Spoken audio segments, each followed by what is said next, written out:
കണ്ണൂർ കായലോട് യുവതിയുടെ ആത്മഹത്യ സദാചാര വിചാരണയെ തുടർന്നാണ് എന്ന കണ്ടെത്തലിലേക്ക് എത്തുകയാണ് പോലീസ്. യുവതിയുടെ ആത്മഹത്യാ കുറിപ്പ് പോലീസിന് ലഭിച്ചിട്ടുണ്ട്.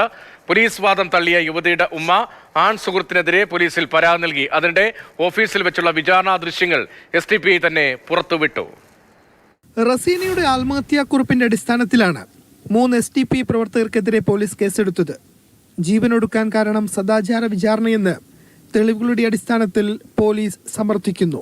ജീവിക്കാൻ അനുവദിക്കുന്ന ഒരു സാഹചര്യം ഉണ്ടാവില്ല എന്ന് കണ്ടതുകൊണ്ടാണ് ഞാൻ സൂയിസൈഡ് ചെയ്യുന്നത് എന്നുള്ളതാണ് സൂയിസൈഡ് നോട്ടിൽ വളരെ വിശദമായി പരിശോധിക്കുന്ന സമയത്ത് നമ്മൾ മനസ്സിലാക്കുന്നത്.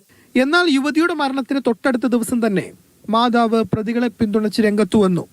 റസീനയുടെ മരണത്തിന്റെ ഉത്തരവാദി ആൺ സുഹൃത്ത് എന്നാണ് ഉമ്മയുടെ ആരോപണം. ചെക്കനുമായിട്ട് കൂട്ടിട്ട് എന്റെ തിരികെ നമ്മളൊന്നും കണ്ടുകൂടാ കുറച്ച് നാളായിപ്പോ. നമ്മളതൊന്നും നമ്മൾ അറിയുന്നില്ലല്ലോ ഇവനുള്ളത്. ഇപ്പം അറസ്റ്റ് ചെയ്തിരിക്കുന്ന മക്കളുണ്ടല്ലോ, ഒന്നിനും പോകാത്ത പിള്ളേരാ. ഞമ്മക്ക് നീതി കിട്ടണം ഇതിൽ. അതിനിടെ SDPI ഓഫീസിൽ വെച്ച് നടന്ന വിചാരണയുടെ ദൃശ്യങ്ങൾ പാർട്ടി നേതാക്കൾ തന്നെ പുറത്തുവിട്ടു.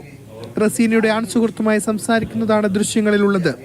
മധ്യസ്ഥ ചർച്ചയ്ക്ക് വേദിയൊരുക്കുകയാണ് ചെയ്തതെന്ന് SDPI നേതാക്കൾ വിശദീകരിച്ചു.